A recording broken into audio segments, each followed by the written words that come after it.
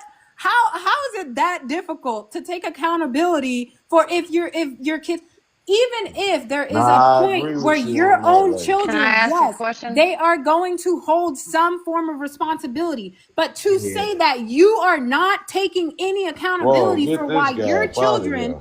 are the way that they are is It, ridiculous. you know the funny thing about that? That's like they might as well shut up about trying to hold mothers accountable, holding any parent accountable if if it's always the children fault. That's crazy. Can I ask a question?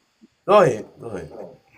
Who's the moderator? Can the moderator talk so I can tell who's talking? What's the point? What's the point? I don't get what you're getting to. What does that matter? What? I'm What do sorry. that Excuse me. matter? What? I'm trying to figure out who the hell is talking right now. I think that's a It's the freaking great host point. talking. Go ahead. Go ahead. Say your point. No, I'm not trying to say. I've been listening. Are you saying you're only going to value it if the person is a mother? Is that what you're saying, or? Who, me? Yeah, no, I'm just She said, asking. I said moderator.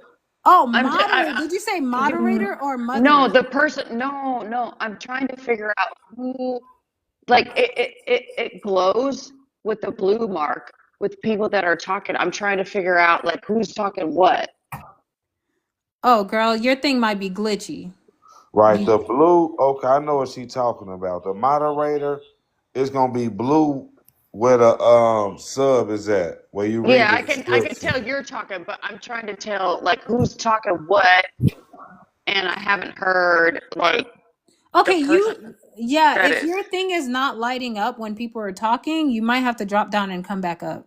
Okay, thank you, appreciate it. All right. Is that what we was just? That was the whole question. That was the whole question. Okay, I see old soldier. Okay, now Rachel, I What's agree up? with you. You did. She did clarify it. I agree with that part. Right. And all it took was I understand with that. Yeah, I ain't gonna lie. I believe this comes from. I was trying to finish my point, and she came at me. It was, first of all, even the way that she has been speaking on this whole panel, she has a very aggressive tone. Like it's not the nicest tone, but I don't even care about that. I didn't ask her to elaborate anything. I was finishing a point, and I was just asking, okay, so is that what you guys are saying? Okay, so it's not what you're saying. Okay, so let me continue my point. Right. And the But biggest thing I need the youngest generation to understand is, especially when you dealing with 80s babies who is pretty much as daytime now, as far as being the grandfathers and or molded into that. We come from both eras, the beginning of technology and it's not the end of hard labor, but it was the merger of it. So I was there before a caller ID. I was there before cell phones. I was there before. Well, I wasn't there before video games. It was the second video game. It was ColecoVision, then Atari. So we was there before at the very start of it, the development of it. Y'all was at the advancement of it. So the world y'all in and the world that we know both of, it collides. So it ain't that we ain't trying to not listen and take accountability or ain't stuck in our ways. We made our decision. yeah, let me say this too though, because this is just it's hilarious to me though, man. I think a lot of times what people are doing, they really projecting because things didn't work for them, and because they kids did not turn out the way they wanted to, so they act like, well, they don't want to feel guilty about what they put into their child. And my thing is, majority of the time, it's no blueprint when it comes to parenting, though. So all you can do is try your best. That's cool, and you gotta live with that sometimes too. But to act like parents don't play a part when it comes to the children, I think that's the worst.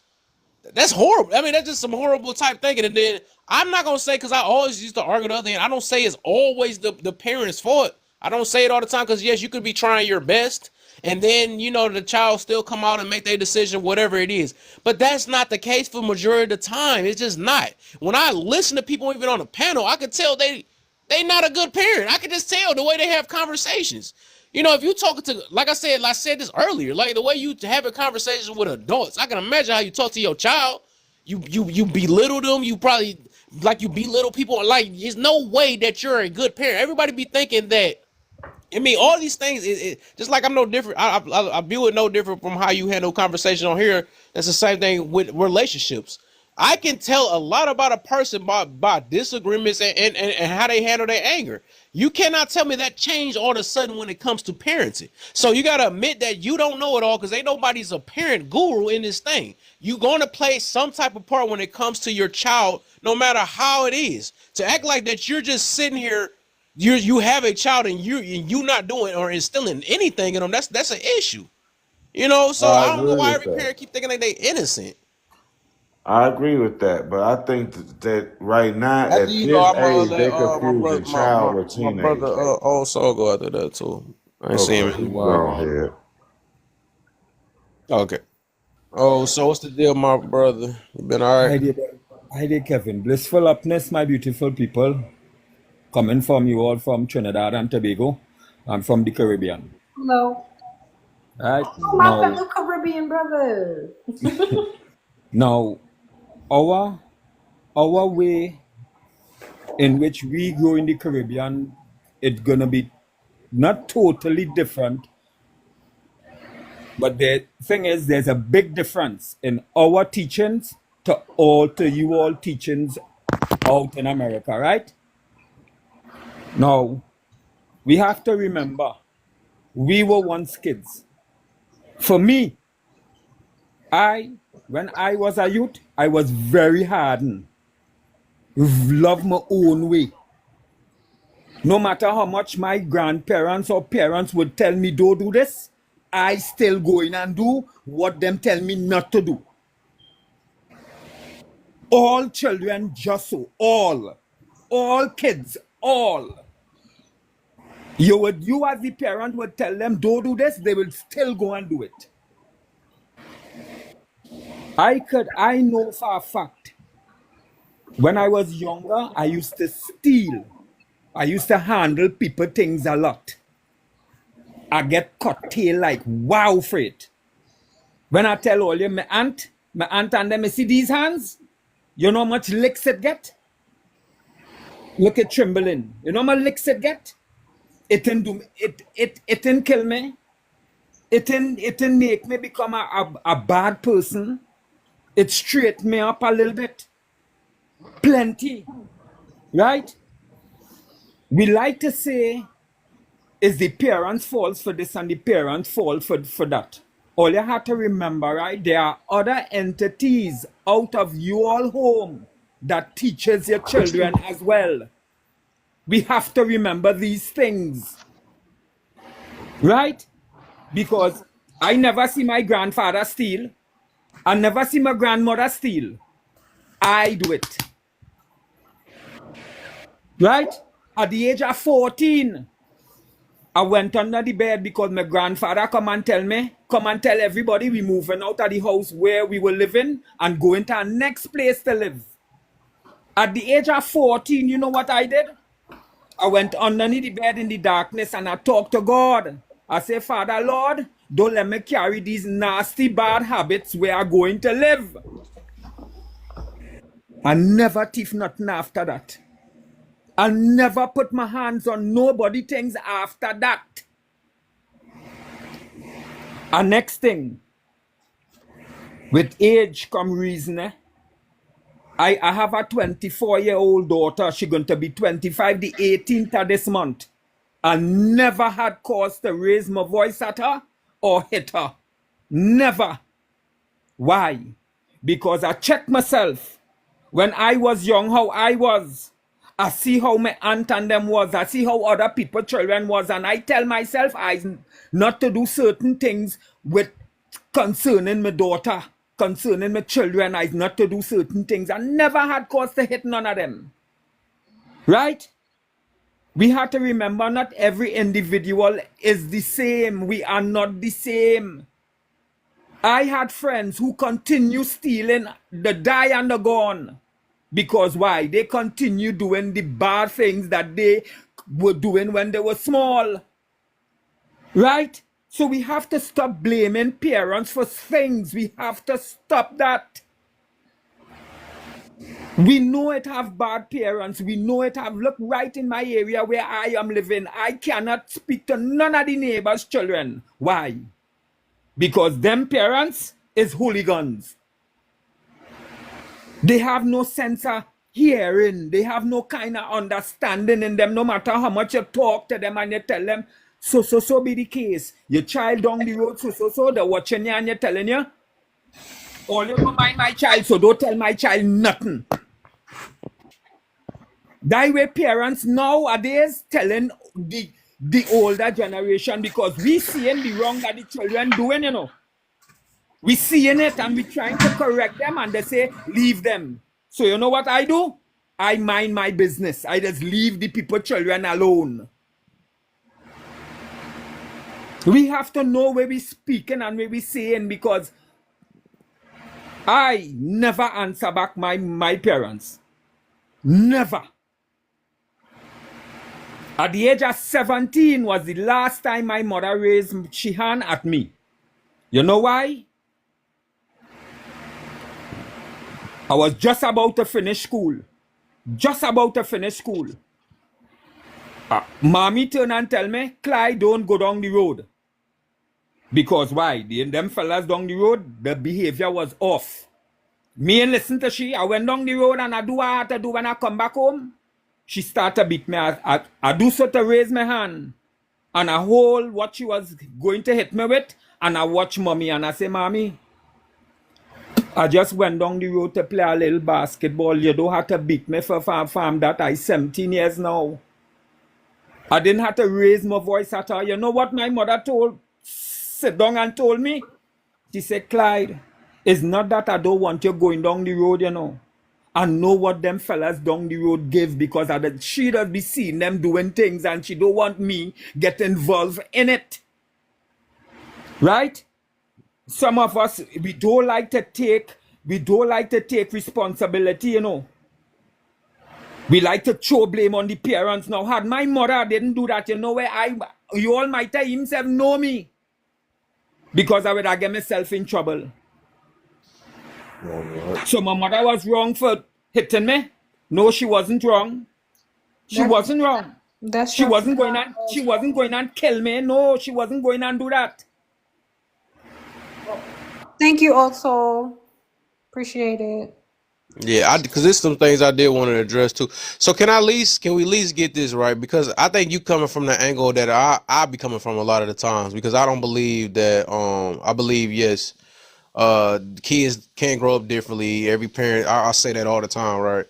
But I had to realize, now can we at least agree with this, right? I believe majority of the time that is not the case. I don't believe majority of the time it is. I think majority of the time it's a lot of the parents of what they do, what they put their kids in, the lack of knowledge that they have, the situation they put their children in or whatever. I mean, I believe it's a lot. I think that's majority of the time, and I think that when we try to stray it away from it, and we act like that all the children had this, and like I said, I believe a lot of times, yes, children gonna do what they gonna do.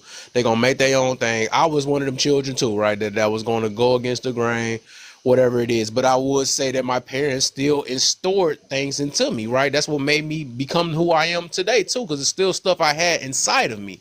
So it's like it's the thing I learned is that the parents only get the credit when it's good, but when it's bad, we always want to stray away from it. I noticed that with a majority of parents, they don't never want to say that. They love to hear when daddy gave me this, daddy. We don't say that. Well, you came up with that. We want our pride. We want our pride when it become this stuff like, yeah, I did. I put that in you and all that stuff. I'm the one that raised you. We always say stuff like that, right? But when it's the negative stuff about parenting, then all of a sudden, well, it's not my fault. I tried my hardest. So I think that when it comes to that, I think we both play a major part in it overall. But yes, I'm not going to take away that I do know it, regardless, it's gonna be some rebellious kids, just like we rebellious against God and all the other stuff. I'm gonna get that though, but I will just say that yes, parenting that's one of the main influences first, and I think if parents can't influence enough to stop from outside influences, just depend on how the parent is parenting. If parents had a strategy and stuff, and I think they can make a major impact. I've seen that work for a lot of children also. But it depends. I get it. It's a gamble. I say that many of times though, but I don't think that's majority of the case. That's all I'm getting to on that though. That's all I'm getting to. And then also, Kev, I think that like there's different levels of rebellion. It's like it's like comparing like stealing or whatever to a kid who is literally spitting on their mom or like cussing and fighting police or whatever. Like, there's different levels. Like Yeah, that's true. That's true. That's true. What age is y'all talking about? A teenager? The moral foundation, like for my child to even take a breath and think that he could disrespect somebody who's older than him, that's something that's been passed down through my culture. That's not something that's even, you can't even think about doing it. I get it. I think they got their limits. I think they got their right. Exactly. I like that. You talking about like the core, right? And that's something you do a lot of. You could tell the ones that got baby by their child or that baby their child or not, right? They at least gonna have some type of sort of respect. I get. Yeah, I thought about that. Yeah, you right about that because it's like some things they are gonna do. Like they might sleep with the girl that they want to sleep with, and all that's the little stuff. But the core thing, yeah. When it comes to not respecting the parent and not all that stuff, now I think that will play a major part in the parents' fault. I'm not gonna lie though. When it comes to a certain extent, because like it was some stuff that you did along to make them feel like they get allowed to even do that. I believe so on that. But before I think Eric, before you, I think it was Eric, go ahead, Eric, and then it's 93 after that. Well, I say you also got to follow the trend because I was born in 1981 and my grandma played a part of it. And the reason I say that because at that time period, my grandma basically told me how bad my mom was and she'd take care of me while my mom was weak. My mom got better at it. I meant that when my father was unalive and she regret kicking her son out the house. Somewhere in that mix, she thought she can save me by convincing me that she can do better than my mom, and I fell for the trap. And I managed to do it. Now, I came out a good person, but I have regret of not being there with my mom when she was down. But at the same time, my mom was happened to be on at the time, right? But the fear factor of when my grandma fed me was that, but at the same time, if none of that would never happen, I wouldn't have had 3 sisters. So I have to look at the bright side of things, worst to worst. But somewhere in the mix, you gotta look at the trend because since after that, people been basically, how can you say, leaving the children and stuff. Because, my grandma was the first one was doing it in the 80s. So you gotta also look at the trend of what influenced the family members, and that's why I can't blame my mom or my dad. But I blame society or politics. Man, that sounds like that same stuff we be saying about blaming the music or blaming the. I'm for real. My grandma took me from 1981 because we can control that. Like we can control that. We don't have to put our kids around them things and stuff. We don't have to. That's stuff that we can control. Parental parental control. We got that. They get that for a reason too, but we don't see parents don't give a f about that. They even let them kids listen to any type of music. Well, that's just having fun. We see that. We talk about that on this app every day. Like, especially when we talk towards the women. That's the only reason. Like, I tell y'all the reason why I address women because of the parenting.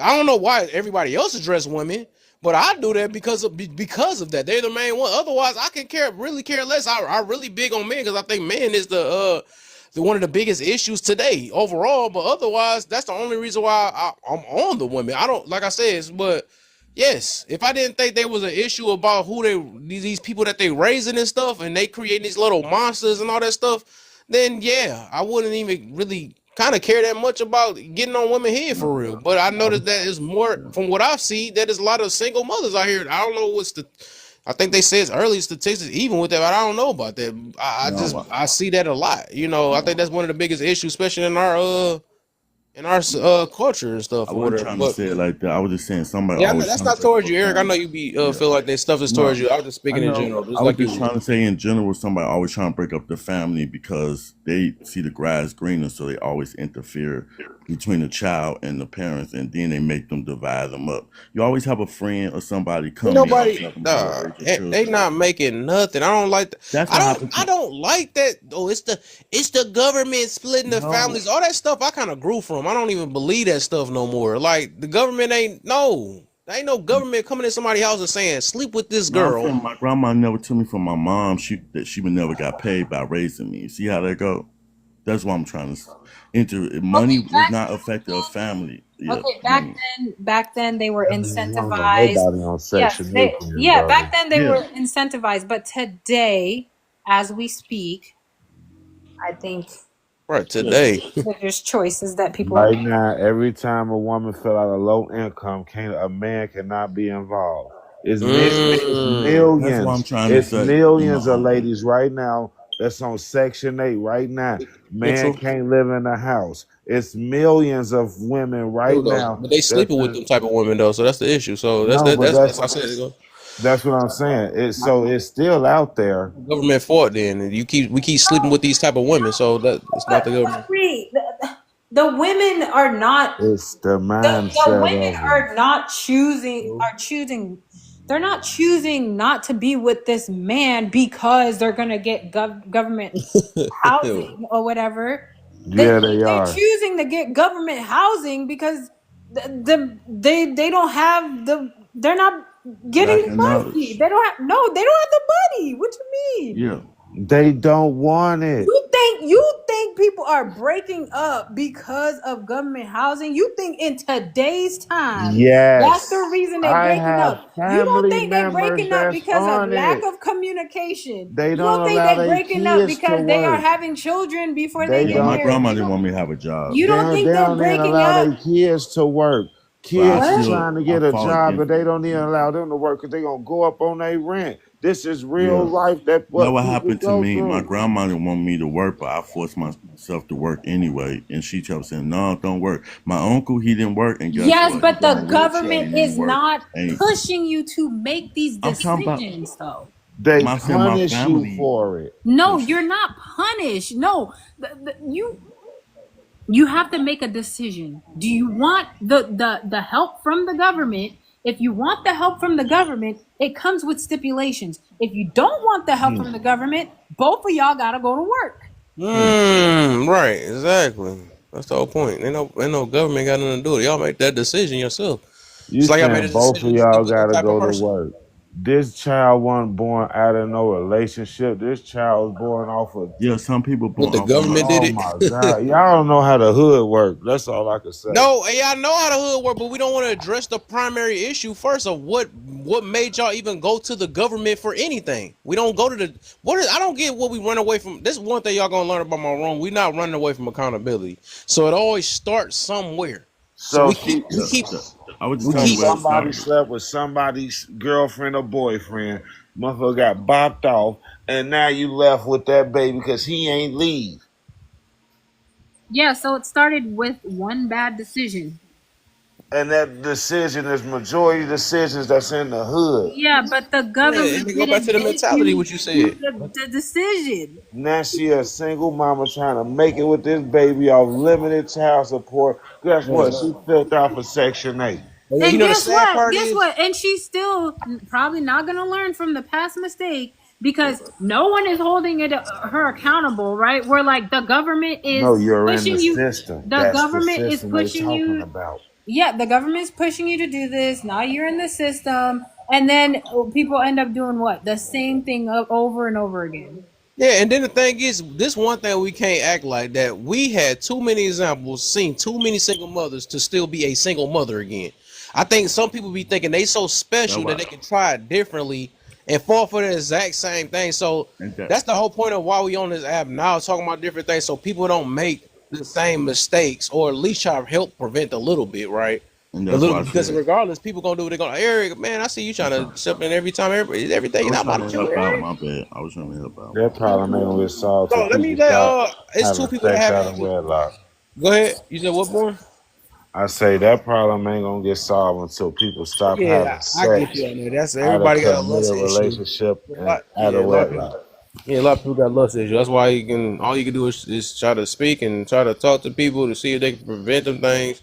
For the people that didn't get um the knowledge behind it though, like I can, even with me, I can say it's certain things that didn't get taught as I got older.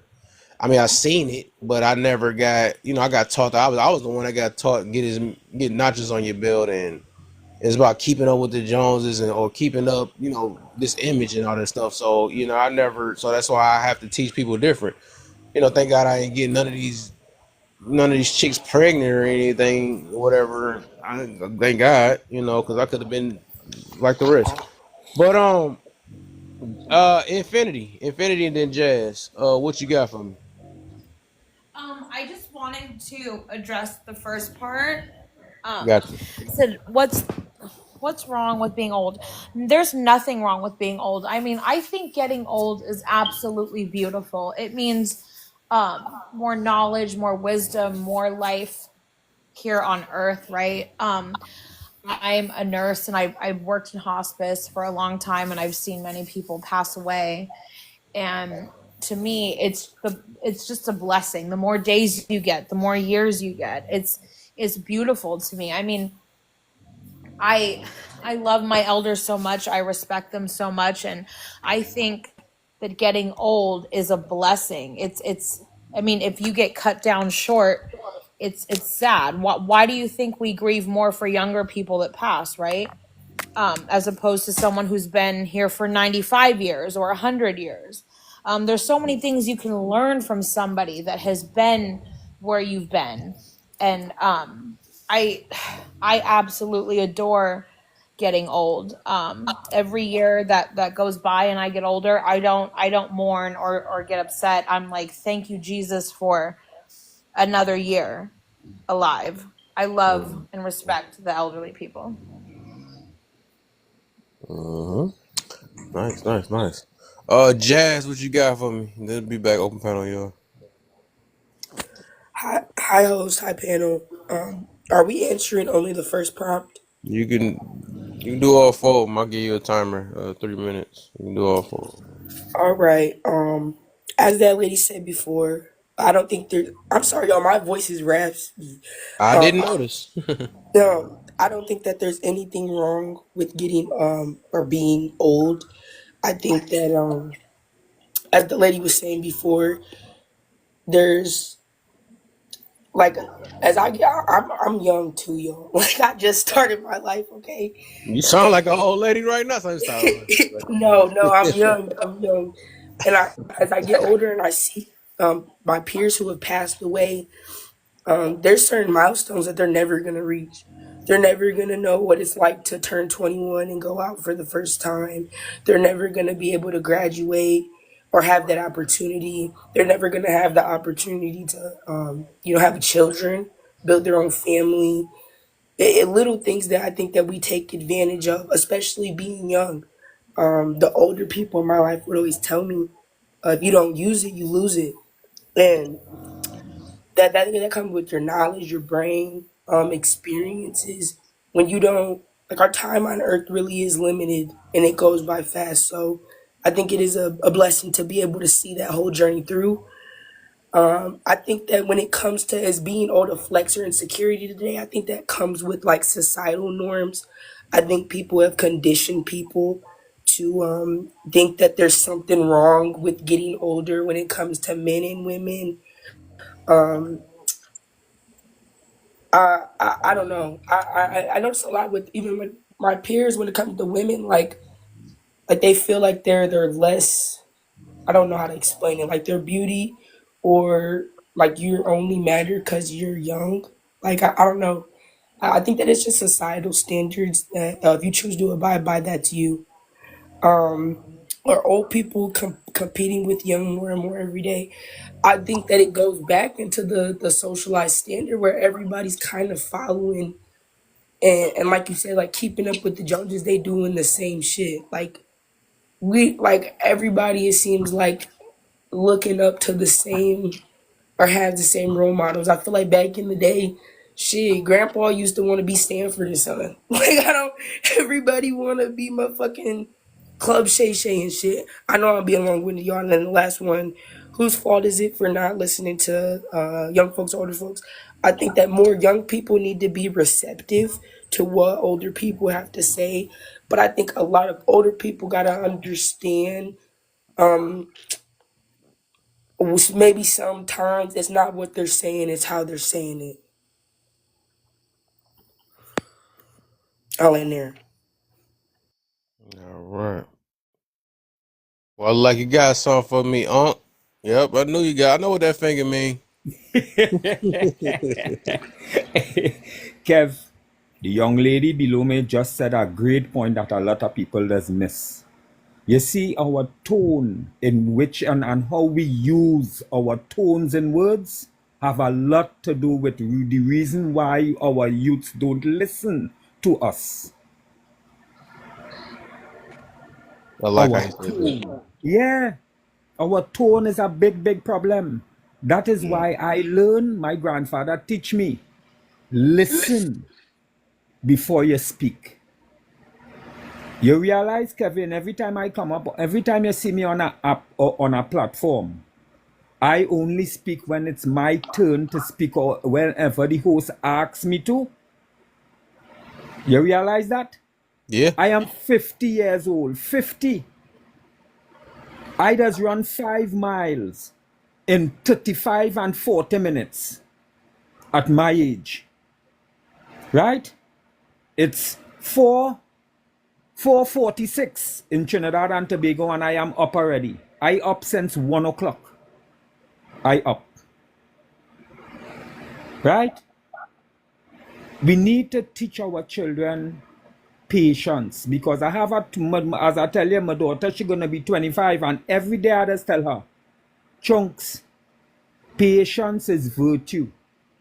Learn what patience is, and you would get to understand virtue. Right? I have seen some of my peers make children, and the children dead and gone already. Because why? The same parents that have didn't know how to speak to them. Some of our parents nowadays, which is the people who are 30 something and early 40s, they do not know how to speak to the children. They speak to the children with anger. As you said earlier on, a lot of my generation ain't healed yet. A lot.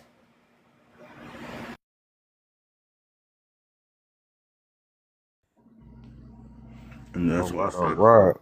and that's why I said the trend part, Yeah, because y'all, I got about, I ain't gonna lie, I'm getting tired.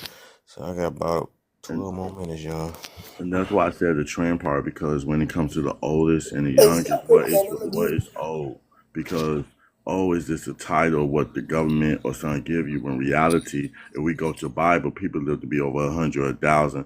But unfortunately, Oh, it's also the mindset because the government tell you when you reach a certain age you can't work no more. But reality, your body only tells you what. So until we break apart from who has the right to age us and how we live our life, the government try to logo us of how long can we work, and that put fear in people and how they raise their children. And that's the part I trying to stick with. But unfortunately, I'm not a parent to actually say it's correct. But I know by me seeing the outcome of my life. I know I'm tired of people giving me these rules and regulations. That way I control my life once again.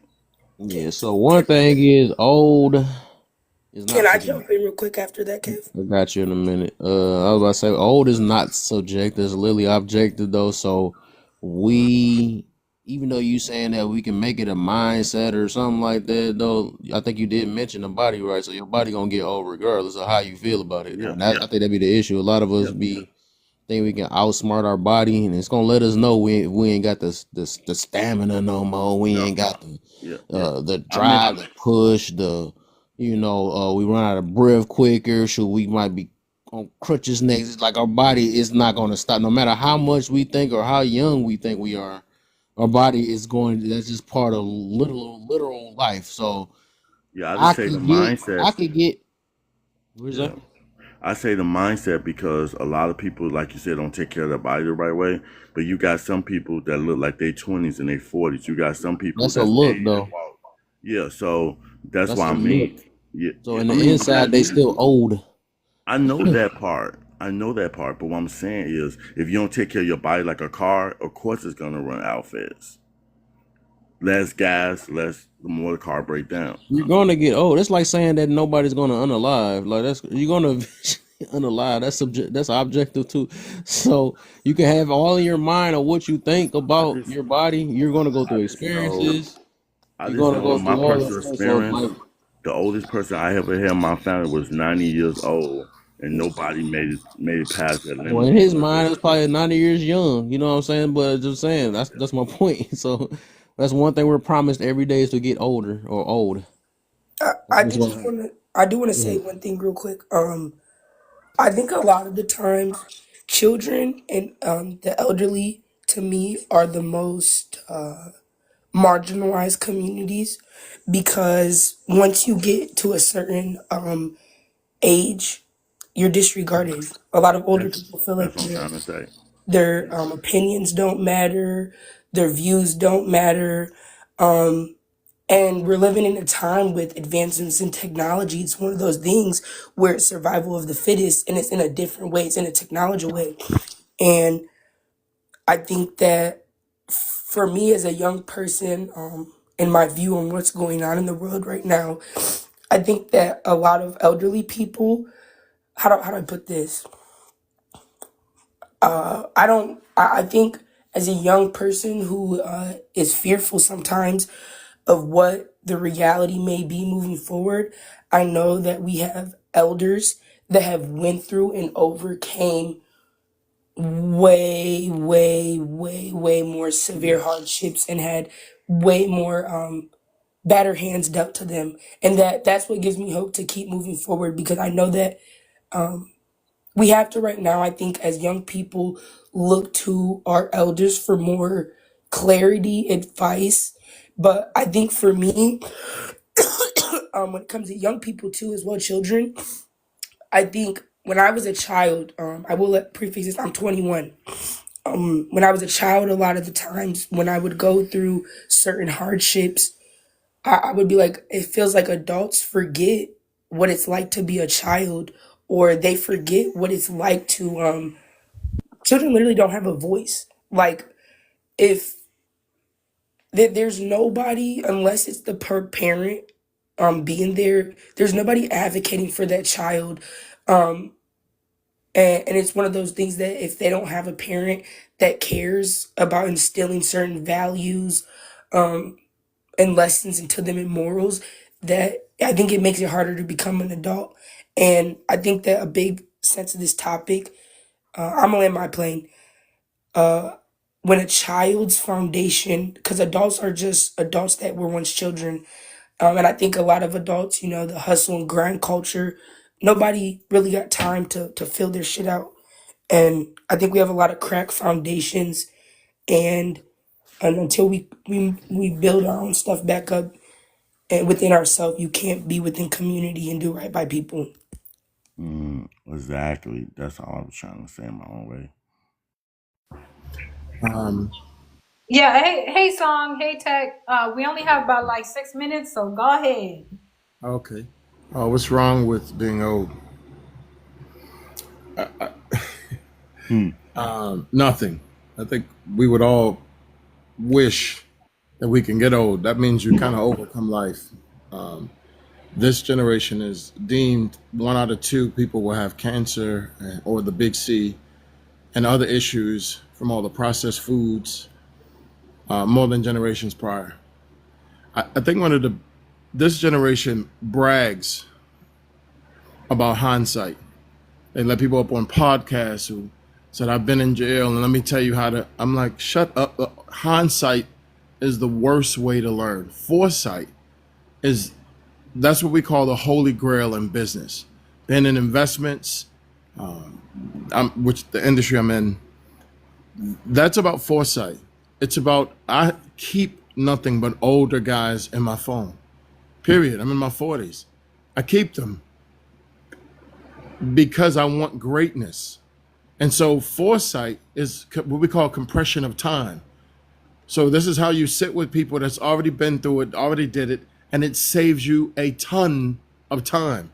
But when we got all these broken homes where 80% of our community have been trained not to value the voice of men, not to respect men, not to respect the masculinity of men at all, these young people think they're saying something savvy. I could give you all their national numbers. Many of the young people today, at least 3 or 4 of their bills, 82% by the way, are still paid for by their parents as adults. As adults, they just said, I mean, they're that soft. My brother bought a house a month after high school in the 90s. My other brother had 3 FedEx fleets.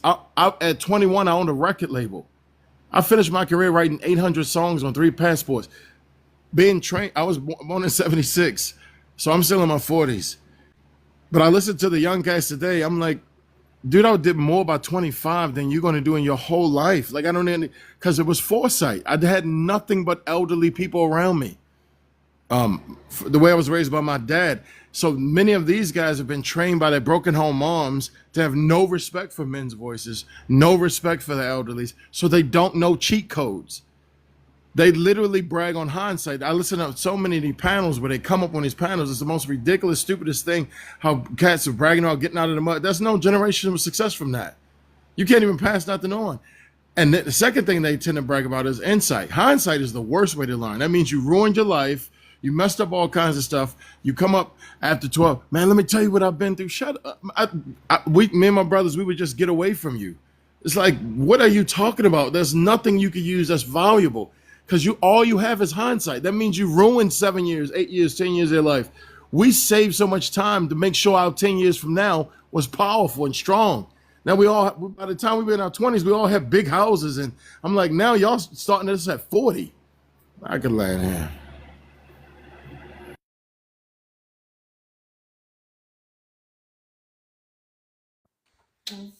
Thank you, Song.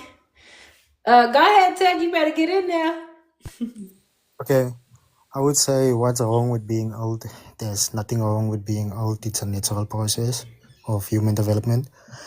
Is being old more a flex or insecurity today? I would say being old cannot be a flex in my opinion, and it can be an insecurity. Is the old competing with the young more than ever today? Sorry, there's a bit of loud noises in the background. Is old competing with the young more than ever today? I would say yes. And who is at fault for why young folks do not listen to the older or the elderly? I would say the elderly people are at fault because usually younger people's opinions get shut down, and they basically label you as young and say that you can't have an opinion. And that's why young folks don't really want to listen to older folks anymore.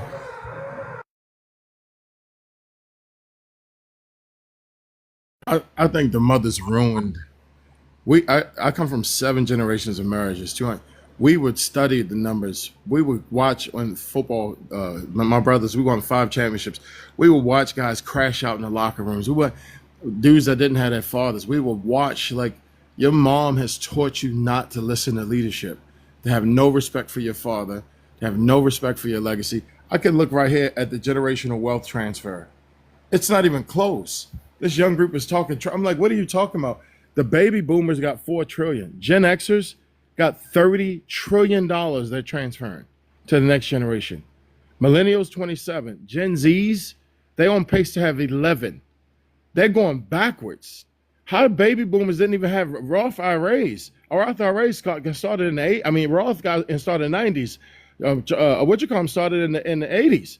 This is the greatest. What America got 25 million millionaires, but these new cats literally have not been trained to listen to wisdom, that they're going backwards in wealth. So they got all these ideas about entrepreneurship. I work with these guys all the time. They come off, can't finish nothing, can't. I'm like, you were broken. You don't even have a dad. Like, you come from broken home.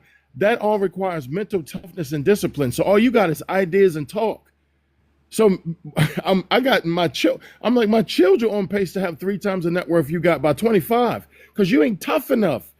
Because when you don't have a father, you have 50 developmental issues that you don't have.